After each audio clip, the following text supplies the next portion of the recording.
우리 찬양 예배가 오후 찬양 예배가 이렇게 다시 드려지게 돼서 오늘 찬양도 얼마나 칼로스 찬양단이 기쁨의 찬양을 드렸는지, 또 우리 백감 찬양팀이 이렇게 찬양을 해주시니까 울컥해가지고 설교를 해야 되네. 감사합니다. 제가 너무 오랜만에 오후 예배 설교를 준비하면서 또 한 가지 감사한 것은 우리 교회에서 우리 성도님들이 제가 상담 공부할 때 장학금을 계속 주셔가지고 잘 마쳤거든요. 그래서 뭐를 좀 우리 성도님들에게 유익한 말씀과 함께 내가 어떤 유형인가, 제일 문제는 우리 소통이니까, 그래서 소통에 대해서 좀 고민하고 있을 때 오늘 또 검사제하고 함께, 검사제는 여러분들이 체크할 때 좀 애매해요. 쉬운 거로 했는데도 그래요. 그러나 얘기 설명 들어보면 내가 무슨 영이구나, 그렇구나, 나의 강점이 이렇고 난 이런 것들을 보완해야 되겠구나 하니까 너무 신경 안 쓰셔도 됩니다. 그거를 생각하고 하겠습니다. PPT로 해야 돼서 제가 좀 PPT로 넘겨주시면 감사하겠습니다. 그래서 오늘 제목이 뭔가요? 성도의 거룩한 소통입니다. 그래서 여러분 소통이 잘 되시는지요? 자, 보통 소통이 불통이야, 소통이 안 돼, 아우 답답해, 그죠? 대화가 안 돼. 그래서 갈등이 생기고 아이들은 우울하고, 부모와의 단절, 가족의 단절, 교회에서는 또 교회 성도들과의 단절들이 있습니다. 그럼 이런 소통들을 우리가 그러면 우리는 거룩한 성도인데 거룩한 성도로서 어떤 소통을 해야 되는지 우리가 좀 고민을 해봤으면 좋겠습니다. 그래서 제가 소통에 대해서 얘기를 나누는데, 소통의 뜻은 막히지 아니하고 잘 통한다. 뜻이 서로 통하여 오해가 없게 된다라는 뜻이라고 합니다. 주의 이름으로 또 세워진 공동체, 가정 공동체, 교회 공동체, 교회 공동체 안에 직장 공동체 모두 거룩한 모임이기 때문에 세상과는 좀 더 다른 구별된 거룩한 소통이 요구됩니다. 서로의 말에 귀를 기울이고 또 이해하고 자기를 표현하고 인정받고, 또 성도 간에 일어나는 갈등 속에서 어떻게 소통할 것인가 하는 문제들은 가정과 또 교회 공동체의 친밀함, 또 하나됨, 그리고 전도, 복음, 나의 성장, 교회 하나님 나라를 세워가는데 아주 중요한 그런 역할을 좌우를 한다고 볼 수 있습니다. 그러면 오늘 지금 체크가 안 되신 분도 괜찮아요. 그러면 나는 어떤 소통을 하고 있는가? 그리고 나는 하나님과의 소통은 어떠한가? 또 우리 가정의 소통, 교회 안의 소통, 이렇게 성도된 우리의 거룩한 그리고 건강한 소통은 무엇인가 좀 고민해보고, 소통의 의미 이런 것까지 다 한번 간단하게 챙겨보도록 하겠습니다. 소통은 커뮤니케이션이라고 하죠. 라틴어에서 커뮤니스, 공유라는 뜻에서 나왔습니다. 그래서 두 사람 또는 그 이상의 사람들 사이에서 일어나는 의사전달, 상호 교류가 이루어지는 뜻입니다. 그래서 빨간 글씨 읽어볼까요? 뭐라고요? 함께 나누다, 공유하다. 제가 중고등부 담당하잖아요. 그래서 아이들이 눈 감고 있거나 마스크 일부러 끼고 오는 아이들 가만히 안 있게 둡니다. 안 졸리실 거예요. 계속 시킬 거거든요. 자, 이런 의사소통이고, 종류가 있습니다. 종류는 언어적인 거, 비언어적인 거 이렇게 나누겠죠. 그럼 언어적인 건 뭐예요? 말과 문자로 하는 소통을 말하고, 비언어적인 소통 알죠? 바디랭귀지. 말이 아닌 시각적인, 청각적인 요소로 가지고 하는 스킨십, 바디랭귀지, 눈짓, 몸동작, 거리, 표정 다 말합니다. 근데 메리 비언 법칙이라고, 이 미국의 심리학자 메리 비언이 이 커뮤니케이션 할 때 이런 것들이 있다라고 그러면서 발견한 건데요. 이 말이 의사소통이 전달될 때 말의 내용은 7%밖에 메시지가 전달되지 않는다. 그런데 청각적인 요소는 말투나 이런 것들은 38% 전달되고, 그리고 시각적인 요소, 용모, 표정 이런 것들은 55%나 이렇게 전달된다. 그래서 비언어적인 의사소통에서는 굉장히 중요하다라는 것을 우리에게 시사를 해주고 있습니다. 또 이제는 의사소통 유형에 좀 알아보겠는데요. 저는 이분이 버지니아 사티어 이분이 가족 치료에 전담하신 경험적 가족 치료 학자시기 때문에 그래서 제가 일부러 우리는 가족이니까 이분의 소통 유형을 좀 가져왔습니다. 그래서 유형에는 기능적 유형, 역기능적 유형이 있는데요. 이 비일치적인 기능, 좀 안 좋아서 요거를 일치형 기능적으로 바꿔야 되는 그 유형에는 뭐가 있냐면 첫 번째, 제일 먼저 뭐가 있다고요? 회유형, 그 다음에 그 아래 비난형, 그 다음에 산만형, 초이성형이 있습니다. 그리고 기능적이고 일치적이고 바람직한 형은 일치형이다 라고 이렇게 나누고 있습니다. 자, 기능적이지 못한 비일치적인 것을 역기능적이라고 그랬는데 그 종류별로 좀 이제 보면은 내가 회유형이 많구나, 아니면 일치형에 가깝네, 아니면 초이성형이네 하고 할 수 있을 겁니다. 자, 회유형 한번 볼까요? 회유형은요, 상대방에게 맞추는 형입니다. 너무 맞춰. 자기를 무시해. 순종적이고요. 그리고 지나친 배려. 평화주의에 무조건 그래 내가 더 미안해. 그래 그건 내가 잘못한 거라고 하고 그냥 동조하고 너무 사죄하고 변명하는 그런 스타일을 말합니다. 그러나 이들의 내면에는 낮은 자존감이 있습니다. 왜냐하면 지나치게 자기 감정을 무시하고 자신을 내려놓기 때문이에요. 그래서 모든 내 잘못이야. 이들의 특징입니다. 그럼에도 불구하고 이들에게 있는 긍정적인 자원은 뭐냐면 뭐가 많아요? 평화주의자니까 배려심이 많다는 겁니다. 내가 좀 그래? 하고 생각하시는 분이 있겠죠. 그 다음에 비난형입니다. 오늘 체크한 거는요, 아무도 안 보는 거니까 그냥 나한테만 내가 비난적인 요소가 많아 라고 생각하면 돼요. 이 형은 회유형하고 완전 반대겠죠. 그래서 상대를 무시하죠. 자기 의견을 강조하고 강압하고 완고하고요. 또 공격적이고 통제해요. 그런데 이들의 마음에는 뭐가 있기 때문이냐면 열등의식이 강하던 거예요. 그래서 자기 방어이기 때문에 너 때문이야. 내 탓은 전혀 없습니다. 너 때문이야. 주로 내 입에서 너 때문이야, 당신 때문이야 라고 하는 분들은 비난형 요소가 많이 있다는 거. 근데 이들의 내면에는 외로운 실패자예요. 왜냐하면 자기는 잘해야 되기 때문에 비난받을까 봐 하는 외로운 실패자의 마음이 있습니다. 그래서 이들에게 긍정적인 자원을 찾는 자면 자기 주장을 어디서든 아주 잘하는 그런 긍정적인 자원이 있겠죠. 그 다음에 세 번째 초이성형입니다. 이들은 감정 표현을 억제하고요. 그 다음에 좀 냉정하다는 이야기를 듣습니다. 그리고 자신도 무시하고 타인도 무시하며 상황, 법, 논리, 원칙, 극단적이고 객관적입니다. 그리고 융통성이 부족하다는 얘기도 듣고요. 그러나 이들의 내면은 뭐냐면요, 또 쉽게 상처를 받는다는 거죠. 왜냐하면 규칙과 그 원칙에 안 맞으면 나도 비판을 받고 나도 비판하고 그대도 비판하고 그러기 때문에 상처가 좀 많은 편입니다. 그리고 쉽게 소외, 이들에게는 주로 초이성형은 많이 친구가 별로 곁에 없겠죠. 그래서 좀 계획적이고 이 초이성형들의 그 긍정적인 자원은 지성적이에요. 지식을 추구하고 문제 해결력에 있어서 끝까지 문제를 해결하려고 하는 그런 아주 지구력이 있는 형입니다. 자, 이제 산만형입니다. 초이성형의 반대겠죠? 그래서 모두 무시해요. 상황도 무시하고 그대도 무시하고 나도 무시하고, 또 말과 행동이 좀 불안하게 이렇게 떠 있기 때문에 일치하지 않고 무책임한 경우가 많습니다. 그래서 무슨 상황이야 내버려둬, 내 맘대로 할 거야. 중2병 걸린 애들한테 좀 그러긴 하는데, 중2병이 아니신데 좀 내가 산만한 형이 이런 것들이 있다 그러면 내가 산만형 요소가 있구나 라고 생각하면 됩니다. 이들의 내면은 굉장히 혼란스럽고 인정받고 싶어 합니다. 그래서 더 자기를 표출하면서 자기 이야기를 많이 하는 경우도 있고요.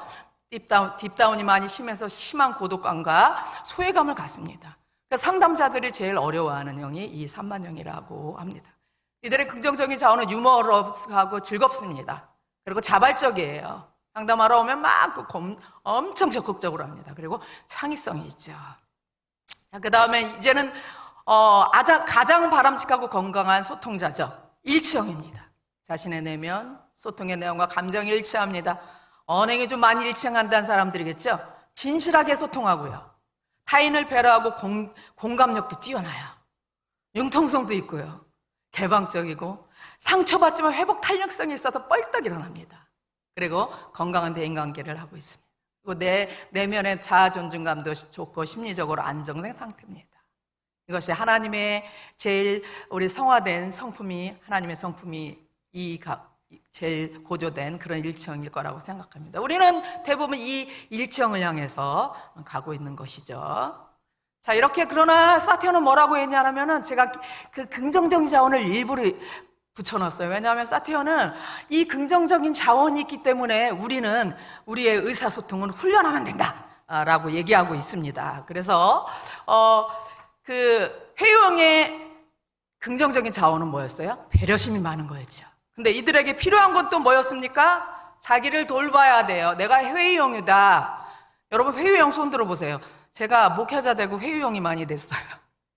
원래는 전 굉장히 초이성형에다가 비난형이었거든요. 전 다른 사람을 예리하게 보고 비판하고 사회 비판하고 막 원장한테 대들고 이러는 게 잘하는 건 줄 알았어요. 그게 아니었어요. 근데 지금은 회유형으로 많이 가는데 자신을 돌보는 것들이 필요하고요. 혹시 자기 자아 존중감이 좀 낮아지지 않았나 돌아봐야 되겠습니다. 또 비난형들은요, 자기 주장을 잘한다고 했죠. 긍정적인 자원. 그러나 타인 배려를 더 연습해야겠죠. 감정 조절하는 거, 좀 다혈적인 사람, 그리고 긍정적인 생각, 이성적인 사고를 하는 의사소통 훈련이 필요합니다. 초이성형의 긍정적인 자원은 지적이라고 그랬죠. 지식을 추구하는 거 좋아하고요. 문제 해결력. 그 사람한테 맡기면 문제가 다 해결됩니다.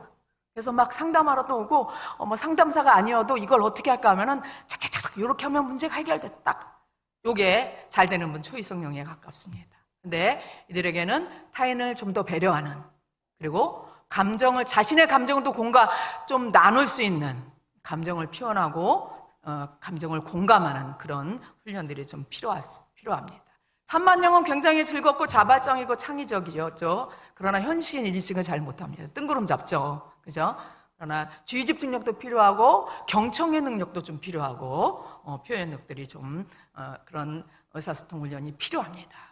그렇다면 이렇게까지 우리 지금 이제는 일반적인 의사소통 유형, 내가 요런 형이었구나, 요런 형이었구나를 알아봤어요. 그러면 우리는 성도잖아요. 세상과 다르잖아요. 상담도 기독교 상담, 성경적 상담 다릅니다. 차원이 다릅니다. 그럼 우리 거룩한 성도가 거룩한 소통을 위해서는 어떤 조건들을 갖춰야 되나? 저는 이거에 스튜어트 스캇이라는 그 성경적 심리학자가 있거든요. 그분이 책을 쓴 것을 바탕으로 해서 말씀과 함께 또 제가 묵상과 같이 정리해 보았습니다. 첫 번째 한번 빨간 글씨 읽어볼까요? 첫 번째 거룩한 소통을 위한 조건. 첫 번째는 뭐라고요? 자, 이쪽은 잘하는데 이쪽 한번 이따 지키겠습니다. 그런즉 우리는 몸으로 있든지 떠나 있든지 누구를 기쁘게 하는 것이다. 주를 기쁘게 하는 자가 되기를 힘써라고 말씀하십니다. 성도의 거룩한 소통의 첫 번째는 하나님과의 소통입니다. 내가 하나님과 소통하고 있는지, 그리고 하나님을 기쁘게 하시는 소통이었는지, 이것을 우선순위라는 것을 이제 내가 누구하고 수다 떨고 누구하고 얘기하면서 이거 생각 안 해봤는데 이제 생각하자 이런 거죠.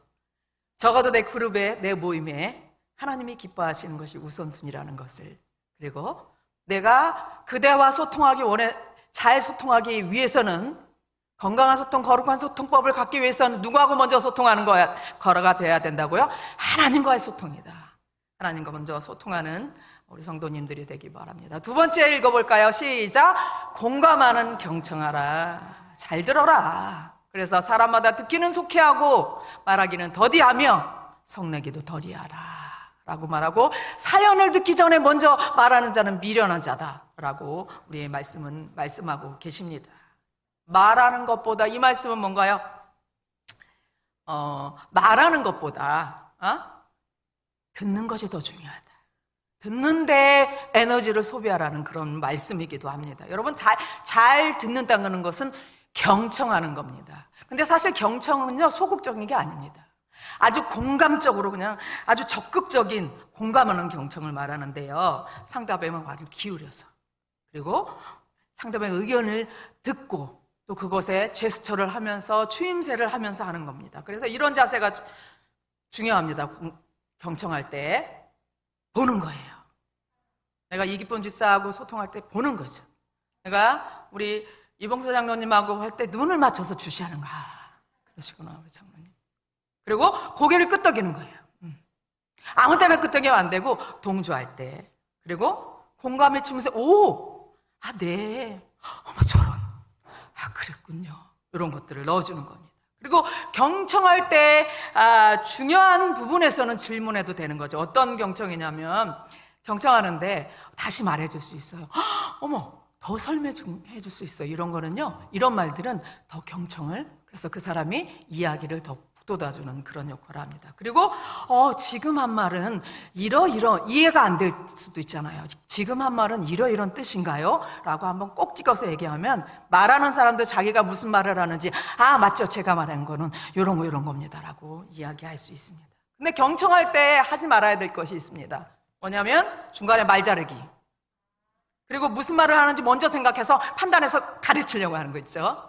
그리고 말을 하고 있는데 떠들거나 시선을 흐트러뜨리는 것은 공감적인, 적극적인 경청이 아닙니다. 그래서 적극적인 공감과 경청을 할 수 있도록 우리가 기도하는 것들이 필요합니다. 자, 세 번째 한번 읽어볼까요? 시작. 진실되고 덕을 세우는 말을 하라. 그런즉 거짓을 버리고 참된 것을 말하라고 에베소 4장에 말씀하시고요. 그 다음에 에베소 4장 29절에는 오직 덕을 세우는 데 소용되는 대로 선한 일을 하여 듣는 자들에게 은혜를 끼치라라고 말씀합니다. 이것은 여기서 참말의 무슨 말이에요? 진실된 말이죠. 쟤는 말할 때 참 정직해. 거짓이 없어.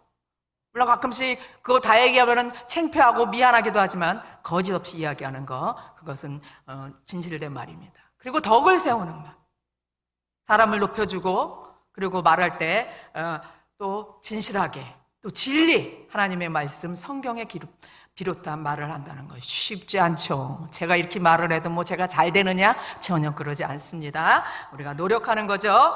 그래서 예수님이 내 안에 충만하면 우리는 뭐가 나오겠어요? 예수 충만한 말들이 나오고 예수의 말이 나오겠죠.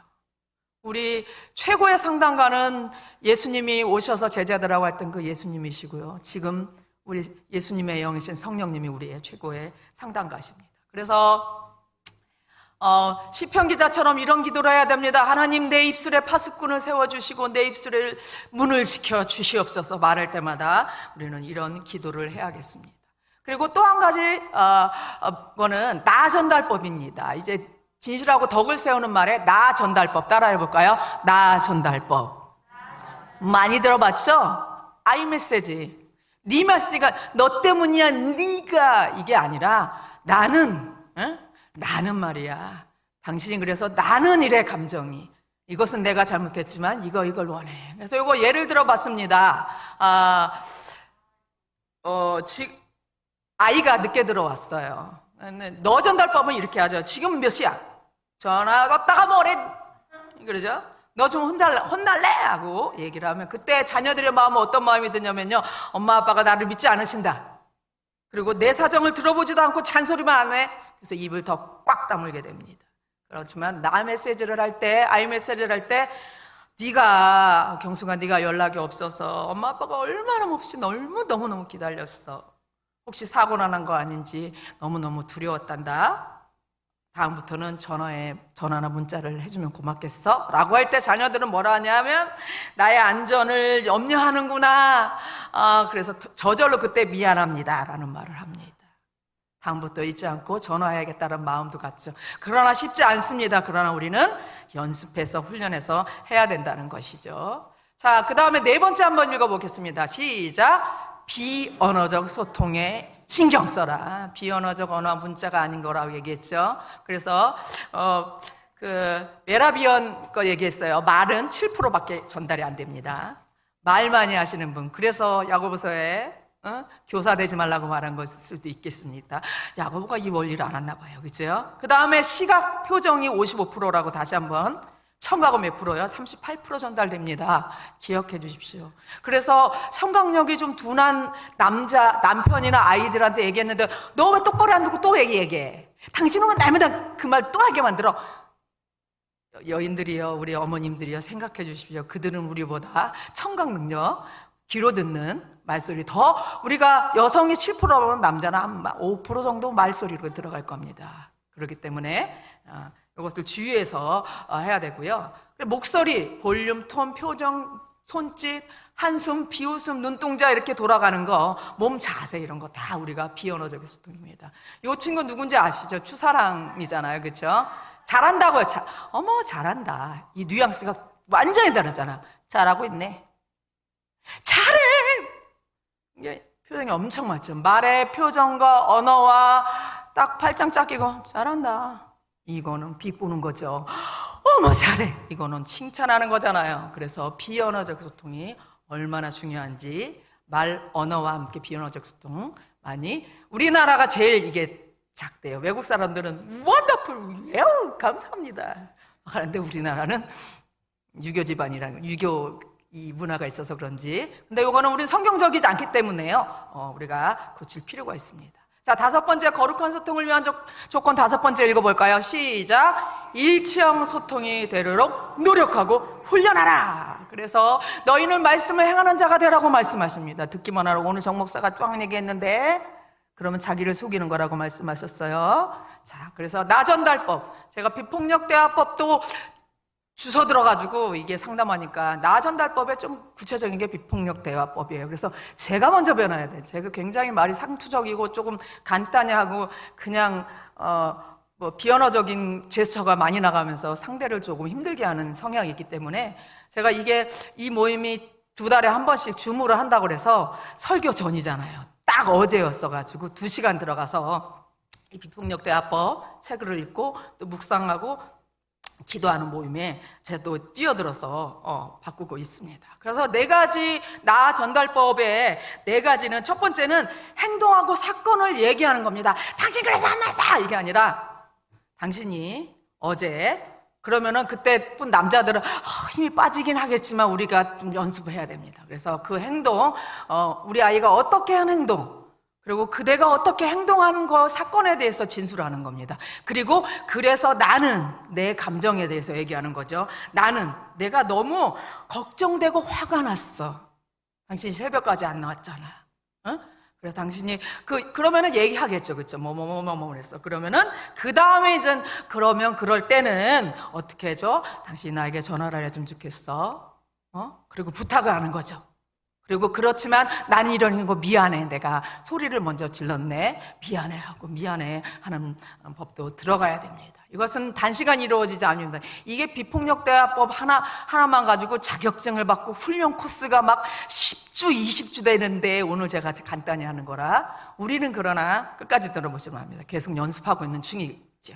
마지막 거룩한 소통을 위한 조건 마지막으로 한번 읽어볼까요? 시작. 나의 소통 과정을 보시는 누구를 인식해라? 하나님을 인식하라는 겁니다. 하나님을 인식하라. 그런 말 다 했지 뭐 그냥 세상적으로 뭐 그런 연습 다 해라 이게 아니고 주님이 내가 주님이 이현정 권사하고 내가 소통하는데 내가 우리 목사님들하고 소통하는데 주님이 계신다. 내가 우리 가족하고 이야기하는데 주님이 계신다. 그럼 끝난 거 아닙니까? 거기에 왜 그 소통에 내가 있는지 부르심을 받은 일에 합당하게 행하라. 그리고 쭉쭉쭉 겸손, 온유, 오래 살면 그런 거 다 하고 성령이 하나 되게 하신 것을 힘써 지키라. 그 명령하시고 있다는 것이죠. 그래서 생각을 해야 됩니다. 제일 거룩한 소통의 또 중요한 것은 성령 충만이라는 것. 이것이 소통의 기법입니다. 여기서 시작되고 하나님 소통과 함께 성령님이 충만한 가운데 소통하는 그것이 거룩한 성도의 비법인 것입니다. 그리고 또 뭐라고 말씀하시냐면 하나님이 그리스도 안에서 너희를 용서하신 같이 하라. 성령님을 의지하고 하나 되게 평안으로 그 매는 줄로 하나 된 것을 힘쓰는 자에게 누가 함께 하시냐? 성령님이 도와주시잖아요. 우리의 보혜사, 나를 돕는, 나를 상담해 주시는, 나의 인생을 책임져 주시고 지도해 주시는, 그리고 나보다 더 하나됨과 나보다 더 나를 말할 수 없는 탄식함으로 기도하는 그분께서 내 마음만 아니라 그대 마음도, 나 때문에 상처받은 그대 마음도 지금 만지시고 있기 때문에 우리는 당연히 힘써야죠. 그래서 이때 제일 먼저 하는 거는 뭐냐면요, 제일 먼저 최고의 소통법은 먼저 뭐 하는 거다? 손 내미는 겁니다. 이거 쉽지 않습니다. 억울하고 분통한데 내가 먼저 손 내. 그러나 우리가 이것을 변명하고 오해되는 것을 자꾸 가서 얘기하기보다 하나님 앞에 나갈 때 그게 성령께서 일하시더라고요. 성령께서 내 안에 먼저 평안을 주시오. 억울함 팍팍 울고 짖고 하는 거 다 하나님 앞에 하십시오. 그래, 주님은 다 듣고 계시죠.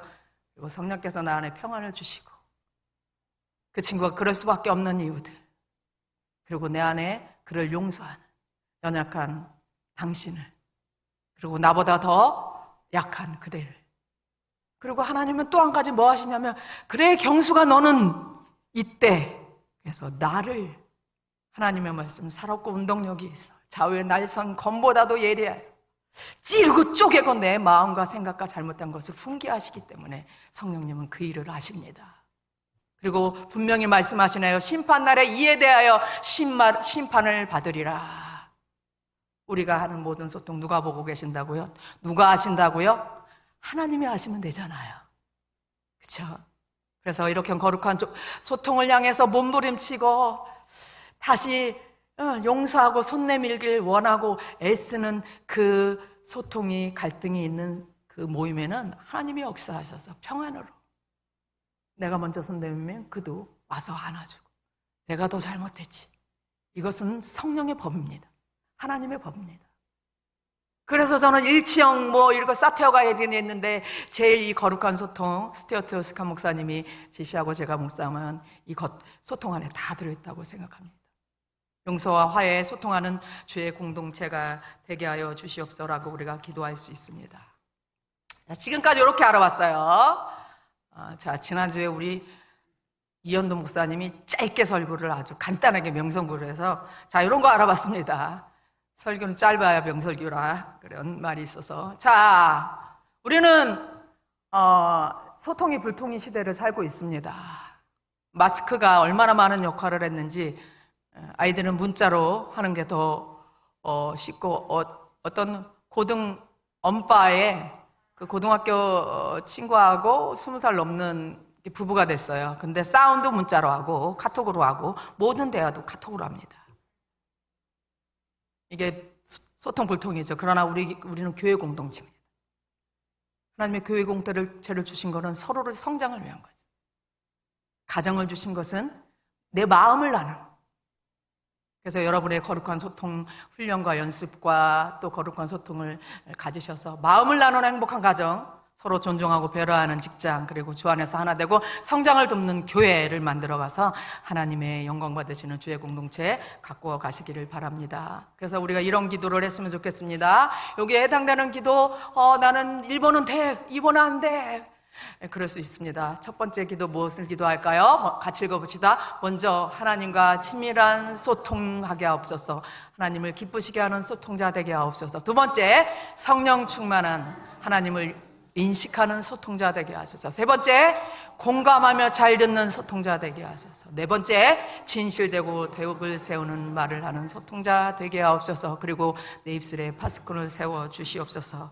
우리 이 시간 다 같이 말씀을, 오늘 주신 말씀, 여러분의 한 기도 제목도 눈을 안 감으셔도 됩니다. 졸립습니다. 저도 오후에 얼마나 졸리는데 그냥 보고 읽으면서 주시는 말씀, 다시 묵상된 말씀을 가지고 기도하겠습니다.